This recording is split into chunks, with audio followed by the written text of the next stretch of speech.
Good afternoon, everybody, and welcome back to Schwab Coaching. For our next topic, trading breakout patterns, I am your host, Kevin Horner. Remains a sunny day here in Denver, Colorado, and I'm pleased to be here with all of you. Thanks for joining me today. Please take a moment, say hi to my friend Barb Armstrong there in the chat, fellow coach, of course, option trading specialist, and good friend. So Barb is going to keep an eye on things for us in the chat today, and I am going to walk us through some interesting charts, some potential new trades for consideration, but also some management of existing positions, along with a revisit on some charts that we have looked at previously, because inevitably, not every position works out the way that we expect. And I think keeping an eye on those patterns and not allowing them to get away from us and coming back and checking on them periodically, maybe it's a week-to-week basis just to see how things are looking. I think that can be very helpful for the trader, whether you're trading on breakouts or other strategies of your preference. Doesn't really matter. Certainly keeping an eye on charts and knowing where your levels are for each of those individual positions can be very, very important. So that's pretty much what we're going to get to. Some new ideas, new example ideas, that is, new, and then, of course, management, and we're going to look at just a number of good charts today. So take a moment. If you're not already doing so, you can follow Barb and me on X at Kevin Horner CS and at Barb Armstrong CS. Always appreciate the thumbs up down below if the content we offer you here today is to your liking. Last week, we covered quite a bit. I did go ahead and put the playlist in the chat already. So if you missed last week, for example, or you want to go back even further and get caught up on our discussions, you can look for utilize that playlist rather and go back in time just to see how we've been doing here in the breakout trading class. So with that, let's go ahead and get you some disclosures to be reminded of here, and then we'll dive into the charts. So as always, remember that our discussion is exclusively for your information and your education, meaning we do not make any recommendations or endorsements of a particular strategy or approach to trading the market. We do talk technical analysis here quite a bit. We talk the strategies and approach that some traders might utilize via that technical analysis viewpoint, but we want to encourage you to think of technical analysis like any other level of approach to the market, and that is just a piece of the overall puzzle. You don't want to base decisions off any one specific thing exclusively, so I think that it makes sense to consider a multitude of data points and viewpoints as well when you're making your decisions. It's also important to remember that options carry a higher level of risk. These are not appropriate for all investors. And in order to trade options at Schwab, we ask you to be approved on each account in which you would like to trade options. That means that each account can have differing levels of option authority.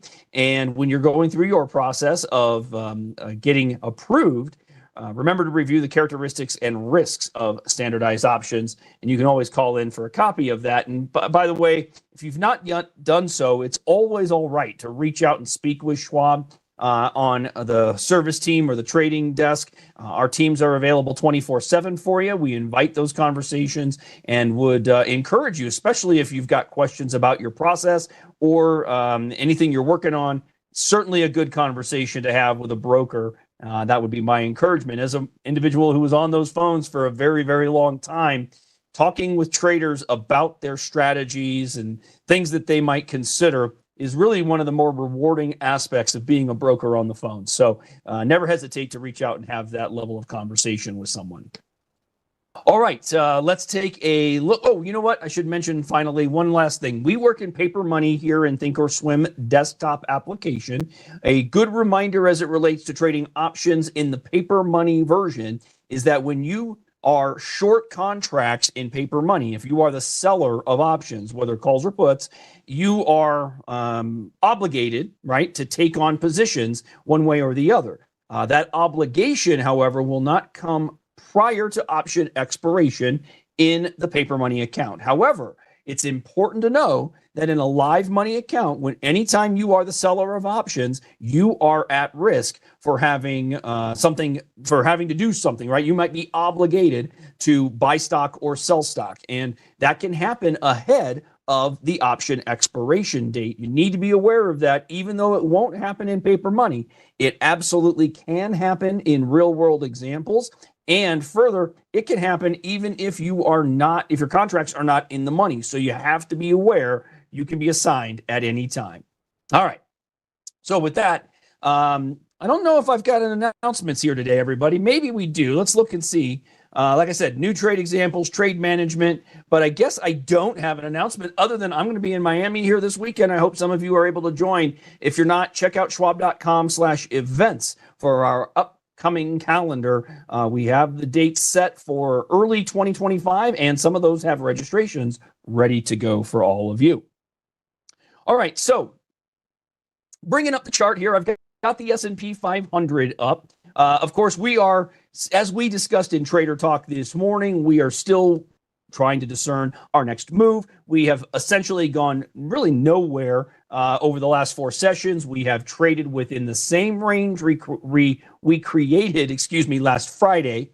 And if we notice here, if I zoom in, you'll see that our highs have been in the vicinity of that high from Friday, but not closing through it. And our lows have been in the vicinity of the lows from Friday, but not closing below it. So that's what I mean by kind of mired here in and around an area of potential support. That 20-day moving average kind of standing out to us. That's the orange line you see here, right?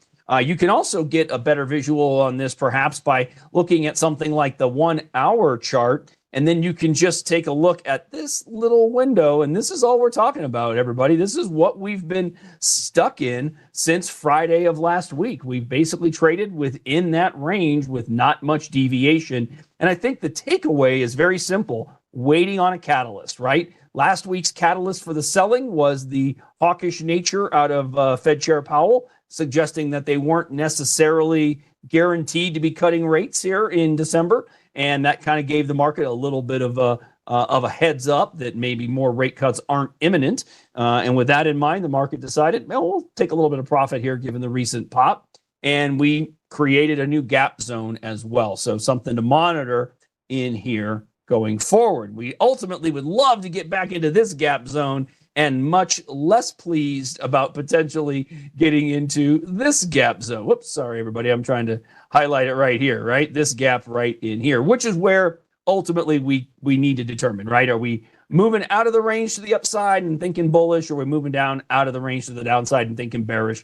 It's likely we're going to get some clarity this afternoon on NVIDIA's earnings report, because it is such a big player in the overall market, obviously, that this could be a deciding factor. That's not always going to be the case. All right, so there's a quick look at your S&P.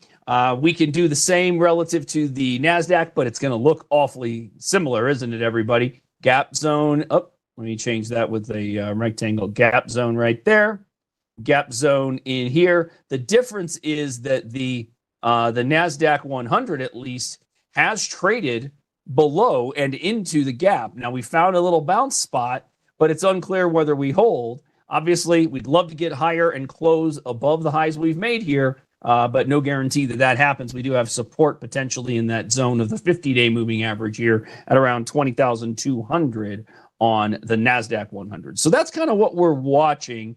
But again, as is often the case, we're just waiting on more data to have a better understanding of what might be coming down the road.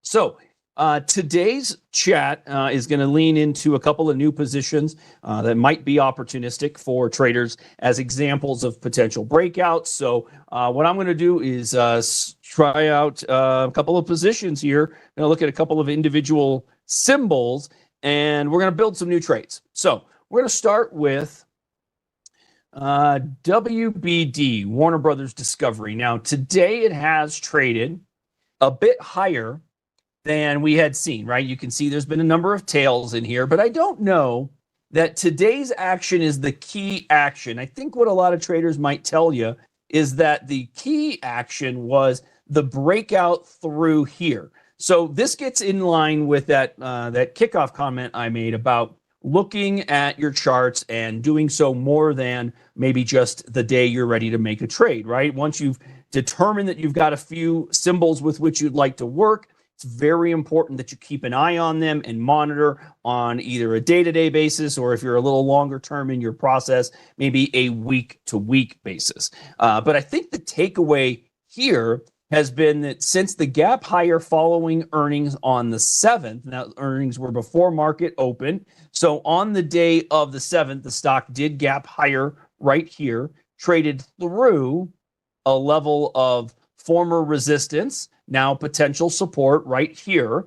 And notice that 20-day moving average in orange quickly, speedily getting caught up into that breakout zone. Now, what do we call a combination of factors that a trader might lean into, believing that a level of price could be considered support from a couple of different areas? We call that confluence. So what do we look at here with Warner Brothers? Well, we've got what once was resistance, so now potential support, right? Breaking resistance to the upside and holding. Now that resistance band that we were mired beneath becomes our support zone. So we've got support there. Now, further, if you're a trader who is looking for a new trend to be established, you want to see working against a short-term moving average. And for a lot of traders, that's the 20-day simple moving average here. And that's why I was mentioning it. It's getting caught up to the price level that we had to bust through to have more upside opportunity. And so as you'll watch, Warner Brothers getting into that same ledge in the ballpark of, say, $9 a share, that's going to give traders in two different viewpoints reasons to monitor that price. And that is going to give us that confluence and potentially the importance of holding that $8.85 to $9 level. Hopefully that that kind of stands out and makes sense for the trader. So here today, I think it's fair to suggest that a trader who wants to take on an example position in Warner Brothers Discovery may be comfortable sticking with it as long as we don't trade below the 20-day moving average. Challenge to that is, if you look at the prices, the 20-day in orange here matches up with my 20-day on the line, $8.70 today. Entrance right now would be $9.89. We're risking about $1.20 on the downside, right? So we have to determine, do we have enough upside opportunity to validate being long here at this point in time? And what do I mean by that? Well, if you're a trader of equities, a lot of traders like to find opportunities where their risk, their downside per share risk level is about $1 for every $2 or more that they might have in upside opportunities. So how might we discern what we can expect in terms of a potential target up above us?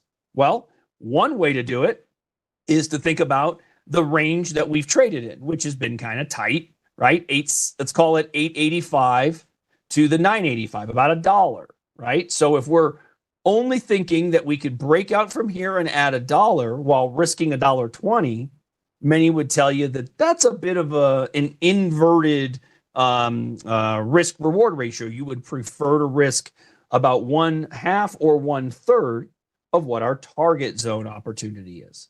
Another way, thank you, Carol here, great comment, is that we could do a measured move. Now, the measured move could be as simple as looking at essentially the range of height, the highest trade level we've seen since having broken down. And that really began back here with this gap on earnings. And we've basically been below it for about am I right here? About 9 months? Yeah, about 9 months. So 3/4 in a spot below major resistance at $9, let's call it. So if we do that, maybe the trader just says, well, let's measure our level from our approximate peak to our trough or to the low here at 664. And that line tells us it's about $2.20. Not too surprising, that all factors in, right? So here, now the trader might say, all right, I am a trader who is looking for a trade in the neighborhood of 6 to 12 months, which would be consistent with the possible measured move target we just reviewed here, right? Taking the height of our range and adding it to the range breakout levels. So we can take that line I've just drawn, activate it, and just add that to the peak, right? And then that gives us an approximate target up there initially in the neighborhood of about $11, okay? And then, of course, many of you are going to say, well, then let's draw some other lines. Let's make sure that we've got an indication that we could have what would be resistance if we were not looking at it from measured move level, but using it from the standpoint of just prior resistance maybe coming into play. Well, it's kind of notable, right? There was, I'm going to zoom in on this space just right here. And just think about what we're looking at here, everybody. This is the beginning of a rejection at the 200-day moving average right here. And then we went lower from there. So I'll give you more space and time to see this. But as we zoom in just to here, you can see that the resistance band that I had in, okay, we broke and fell from the 200-day, made a low, bounced, and failed here near the 20-day moving average. I don't know if you can see it here, everybody, but that intraday action got up to the 20-day and failed and rolled over, right? Went lower again.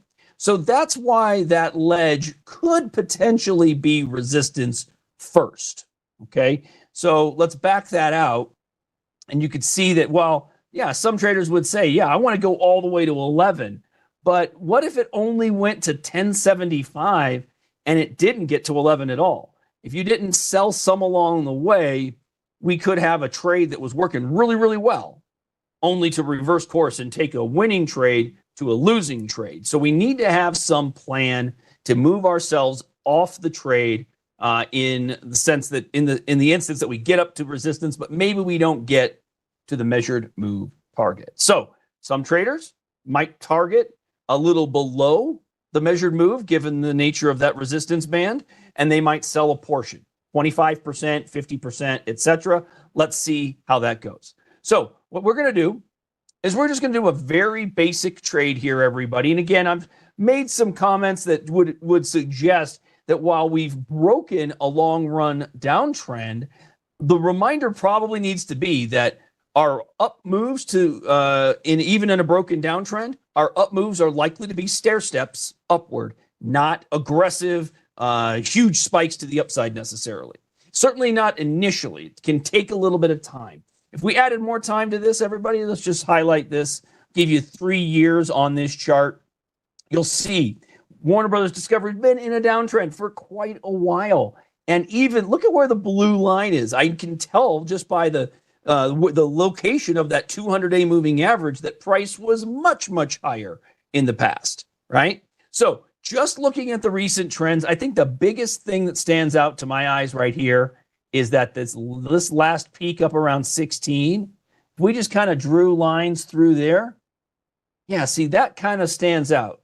So this might be the beginning of something more than just a counter trend trade now that we are a couple of weeks above the 200-day moving average. So this stands out nonetheless. So I wanted to offer that as just some additional clarity on the WBD chart here, simply because the time frame is interesting in the short run, but it might be even more interesting for an intermediate term trader willing to stick with a trade longer than maybe a rally up to 1075 into 11. There might be traders out there that believe this has every opportunity to get back to that last high we saw in the neighborhood of 16, in which case risk versus reward here for a trader targeting 16 is exceptional, right? Because they might go with something that says, I'm only going to exit if we trade back below $8 a share, and they might be risking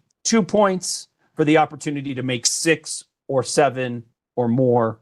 Okay, that's the way I want you to all be kind of giving consideration to that.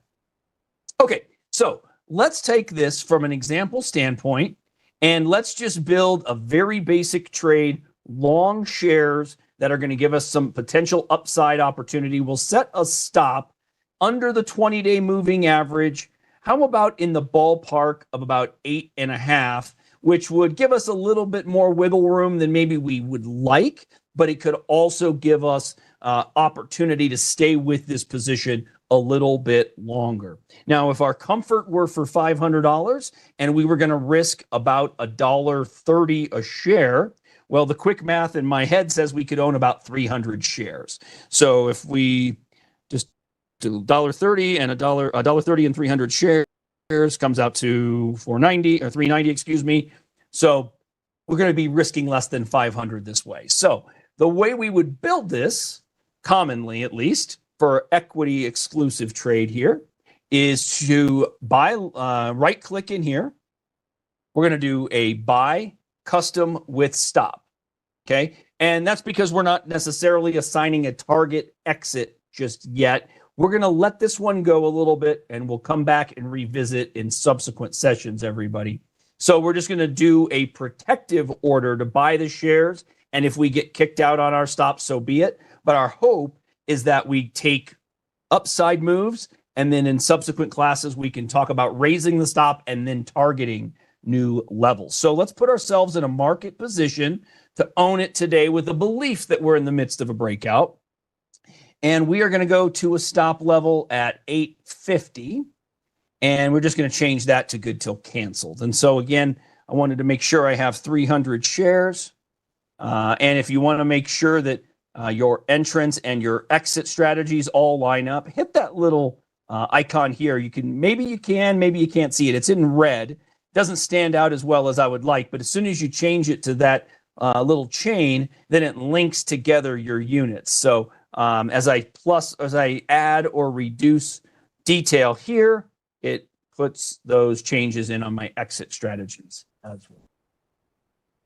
Yeah, so if you can zoomed in right here, everybody, under quantity, you see here by default, it's this little red detail, and I've clicked it to make it look like the chain, and that chain will link together our order entrance and our order exit strategy, okay? See your point here, George, and a lot of you are similar. Again, I want to remind you, we are doing a trade for example purposes. And those of you who build your process a little bit more cleanly and say, I trade equities that are always in at least X price, they have to be above a certain level. Nothing wrong with doing that. I'm just giving us examples. This is not an encouragement, of course. So just as a reminder, yeah, that does look like a paperclip, doesn't it? Yeah, good call out. Yeah, I think it looks a little like the Infinity, but whatever the case, we need those linked together. So again, we're going to buy 300 at market. We're going to do a stop and good till canceled at 8.5, limiting our downside risk, but not guaranteeing our downside risk. And why do I say that? Well, again, because while our stop is at a trigger of 850, that's just a trigger. We get a market order to sell next. So while we might trigger at 8.5, we could possibly execute at 8.5, but we also have gap risk. So what's gap risk? Well, remember that if we close above our stop, but then the next day open the regular session, because stop orders are only good for regular hours, regular session, not pre or post market. If we open below the trigger, the first trade of the day becomes the trigger trade. So if we opened at $7, that's going to trigger our stop, and we get a market order to sell thereafter, which is going to mean execution pretty close to 7, but not so close to 8.5. Okay, so you have to bear that in mind. Unfortunately, stop orders do not guarantee price. Of course, you could conceive of using a stop limit, which would guarantee your price, but would not guarantee your execution. So as traders, we have to balance those out. And again, I would recommend, if that's something with which you're unfamiliar or you would like some additional clarity, utilize that team, our trade desk. Give us a call and chat those things through with the representative and say, here's what I'm thinking about. And I understand that the stop order doesn't guarantee my price, but I heard about these stop limits and I just want to know the makeup of that trade a little more clearly. Certainly an approach that our traders would love to talk with you about. So don't hesitate to do that, everybody. All right, so we've got a new trade on Warner Brothers Discovery. Let's see how that one works. We also had one popped on my list today. Steel Dynamics came up, but again, this is different. We talk about breakouts in this class, but what constitutes a breakout? Well, many of you would think that it's moving to new highs. You're not wrong. But in some cases, it's breaking after having tested support. And maybe that's what's happening here with Steel Dynamics, everybody. So we have a big move to the upside, creating a wonderful flagpole. What's happened since has been a lot more selling than I'm guessing traders were pleased about. And you'll notice that the level to which we retreated, again, kind of consistent with a zone of former resistance, now potential support, right? What, again, let me reiterate that. Former resistance can now become support. And conversely, former support can now become resistance. So these are very generic and very level 101 ideas as it relates to technical analysis, but that does not mean that they're not valid, everybody. So find your opportunities to test these concepts in your paper money platform. Hopefully that gives you the confidence to try them in the real world, so to speak. Now, the Steel Dynamics intriguing move here today is the fact that we've gapped higher through a level that some traders would call the high of the low day. I'm guessing many of you are familiar with this term, the CAHOLD term, CAHOLD, close above the high of the low day. Well, the low day here happens to be this day, right? The 14th of November. We pulled back from our high at 155. We made a new short-term low at an area of support. And today we are through the high of that day. So that was the lowest trade price on that day. And today we're trading through the high of that low trade day. Okay. So some traders would use that as an initial starting spot for a new position. What do I mean by an initial starting spot? Well, reminder, you don't have to get going, sorry for the terminology here, whole hog into your trade. You can piece into that trade, right? You just want a little bit to start out and see if you're right. Great idea. Start small, 25%, 50%. The great thing about starting small is that if you're wrong, no skin off your back, right? Hopefully that means your exit strategy was nice and tight. You might take a small loss rather than a big loss if it moves against us. You can always add to a winning trade. And I know that's a challenge for a lot of traders, with the idea being, well, why would I be wanting to pay higher price? Well, in some cases, paying a higher price is due to a momentum-based move in a stock. And if that's a momentum-based move and you can add at the proper time as a stock is breaking higher, that can be opportunistic.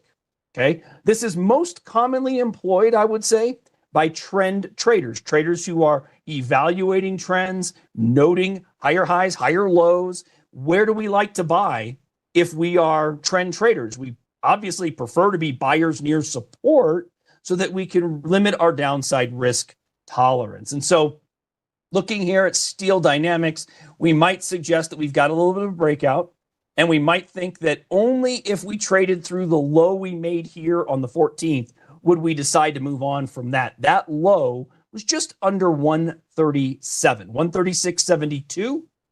So some traders might work against that low. Some of you might work just against the 20-day moving average. That might be perfectly appropriate. Some of you might say, you know what? I'm going to use today's low, which is 141.26. And what about the average true range? Maybe that's a trade level we'll work with. So if the average true range on the position, I'm going to add that in on my study here. It's $4.33, let's call it 34 cents. So if we would just take out from $4.33 below 141.26, that gives us a level at 136.93, which is pretty much right on the 20. What did I say? The 137 was the number I liked. Oh, it was the low. How about that? So, so the average true range calculation against the low we created today actually is almost in line with the low we made on the 14th. That's kind of intriguing. But some traders might just look at that 136 ledge and say, good enough, I'll set my stop there. That is 8 points of risk, everybody. That is not a small amount. So you have to believe that you have opportunity to the upside that's at least twice that $8 range, right? So $16 to the upside. If you think you can get to 160, well, then that makes some sense. That would mean you'd believe in new highs. Now because we got to do it, we got to look at our longer term chart here. Let's just confirm.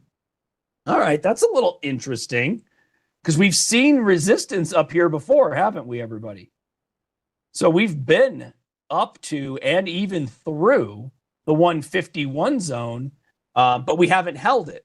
Maybe this is that opportunity here. We're setting up maybe a higher low in the short term here using this zone of potential support to push us through. So you really got to be bullish if you're going to lean into equities here to be a buyer potentially in Steel Dynamics. But we can nonetheless set that up. And let's do this one with the target in mind so that we at least put ourselves in position to take a little bit off if it goes our way. So instead of full position, we will go portion position. We'll do only 50 shares instead of 100 shares. And we've got plenty of cash to work with, but 50 shares and 8 points of risk would be about $400 of potential downside. And that's okay for our tolerance in this particular class, where we're up to about $500 on the long side. All right, so we can absolutely, Joe, we can use that prior target or the prior high, 155.5, to be an exit of some. That's not a bad way of going about it. So why don't we let's do this. Let's do a buy custom with OCO bracket. And let me just remind you what OCO is, everybody. One cancels the other. Simply put, after buying stock today, we will only be able to execute one of those trades. And that would be the limit sale at the level we choose or the stop order below. So only one can execute. We won't be able to duplicate or oversell the trade. So just be aware of that. So we will target on the upside limit 155.5. Okay, so let me just make sure we've got that in there properly. 155.5. And our downside, we said, let's put that at 136. All right. Now, the only other thought that might come into play here would be instead of selling all 50 at our 155.5, because reminder, that trade is going in our favor, everybody. Maybe instead of selling everything, we only sell 25 at our limit. Okay. So this would give the trader the opportunity to continue to participate in the trade if it runs through the 155.5 limit we're going to sell or we're going to set, right? You would sell half the shares at 155.5, keeping 25. What would be the next step for you traders if that went the way we hope? Well, my hope is that you would then say, all right, we got taken out of half the trade. Now I need to look at the trade again, and I got to raise my stop order that remains. Because remember, if we have just sold a 50 or 25 or half of our position at 155.5, and our stop is currently at 136, it's going to stay at 136 unless we do something with it.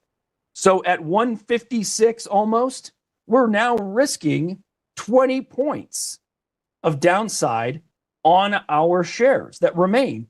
So it's imperative. If you get taken out at your limit on a portion, you got to get back in there and raise your stop so that you are working to maintain the profits that you have remaining. Now, not everybody's going to sell only a portion. I just wanted to point out that that is always a thought process that you could consider. Okay, so we're going to go ahead and hit confirm and send on our example trade, buying 50 at market, selling 25 at a good till canceled limit at 155.5, or selling all at a stop of 136, good till canceled. And I'll go ahead and hit that. And we are now in that trade. Okay, so there's a couple of new trades. And one that we actually had go off on us today in the midst of my Trader Talk conversation this morning was in EMC. QT. We added a brand new position today because we had a buy stop order on this. And again, I know a lot of you are unfamiliar or maybe uncomfortable with the idea of buying stock at higher prices, but look at what we've just broken through. We talked about this one last week. Let me put the order detail on the chart. Yep. So we have bought on a breakout. We have a stop that is appropriate in here, but much lower, right? We're risking right now about 6 points a share. And we've got a target at the top to be a seller if we can run this up to, let's see if I can see the number there, selling them at 60 a share, okay? So the hope here was we could make the height of the range or maybe even better than the range that we've seen. The range has been $30 to about $45, and taking 45, that's $15 in range. If we trade through 45 as we have, many traders would then say, perfect, I'll take that 15 points of upside. That doesn't mean it has to get there, but that's how they might target it, right? So 45 could give us 60. We have a target order out there at 60, or our stop down here at 41 and change. Yeah, 41 even, excuse me. So like that we got put into that, just wanted to quickly revisit it for you. Last week, we put on a trade in JP Morgan that has not quite gone the way that we had hoped. I heard from some of you, in fact, following the show, saying, you know what, you missed your chance on JP Morgan. You should have been holding it when you got stopped out. And you know what? That happens. I talked about it because we had been owners here in the example portfolio, got stopped out of it. The stock gapped and built a flag. And we bought based on the belief that we had a bull breakout of the flag, or we were in the midst of one. And it, as of yet, hasn't materialized. I think they got downgraded today. But key component, notice where our stop is. It's still here, still protected, and the 20-day is still rising. So the hope is that we are still looking to begin trending hereafter, and that the 20-day will get caught up and get above our stop order. We are not going to make an adjustment to the stop. We're going to stick with what we've got in the hopes that we can basically go sideways in here and not get stopped out. But wanted to bring that one to the attention of the crew. Now, there is a good question in here. All right.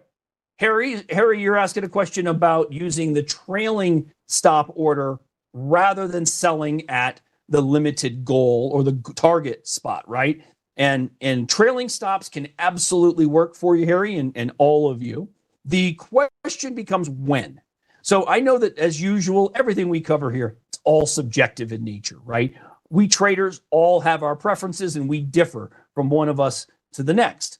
But one of the ways that I like to think about the trailing stop is you want to be in a comfortable position of profit before assigning a trailing stop order or moving off of a standard stop to a trailing stop. And the reason is this. When you have set a trailing stop, you're setting the amount by which the stock can fall from the highest high it trades once you have your trailing stop activated. And if you set that amount by which it can fall, whether it's a percentage flat percentage of 5% or a flat dollar amount of $5, if it falls by that amount from the peak, it doesn't necessarily mean it's broken its trend. So the question is, can you stick with the position as long as possible? And if you get taken out, are you being taken out before the trend truly breaks? Do you want to be taken out before the trend truly breaks? Some traders are not comfortable with that. They don't want to be sold out before the trend breaks. They want to be sold out only when the stock breaks down. They want to sell on weakness that implies further weakness. That may give them the comfort to say, yeah, it's perfectly appropriate to move on. But in my example, what if we had a trailing stop that had you exiting the trade from JP Morgan, like right here at 242? If you got stopped out at 242, You might be cool with it because you're losing fewer dollars than you thought, but have we broken trend? No. So now the trader says, well, now I've got another thing I got to monitor, right? I got to see, does JP Morgan hold the uptrend? And if it does, am I going to then step in with the dollars that I took off the trade and reapply them in a new position? Okay. So not everybody wants that level of ongoing management and engagement. And I totally understand those who do. Again, as usual, it differs for us all. And I would encourage you to try setting, especially in paper money, build 2 trades of the same security with the same time frame of a goal time frame. Utilize traditional stop and then try one with a trailing stop, and then just let them go for a few weeks and let's see how that goes for you. Doing a little bit of those steps and learning processes like that can go a long way towards helping you discern whether it makes sense for the way you like to do things or not. That's precisely why paper money can be so helpful for you. Yeah, you're absolutely right, Joe. You can get whipsawed with that trailing stop. It happens a lot. The question is, are you giving yourself enough wiggle room? Right? You always got to give consideration to that. Great point. Okay. All right. So let's also make the point that if we did take out on my example of the last one, I think that was on Steel Dynamics, where we had the sell order for only exiting 25. Remember, not only do we want to raise the stop if we get taken out on that 25, we want to adjust that stop to selling only 25 thereafter, right? So again, make sure we're making our adjustments along the way because that order will still default to 50, even though you have a 25 share position. It's important that you're kind of keeping an eye on things there. Make sure you make your adjustments. All right.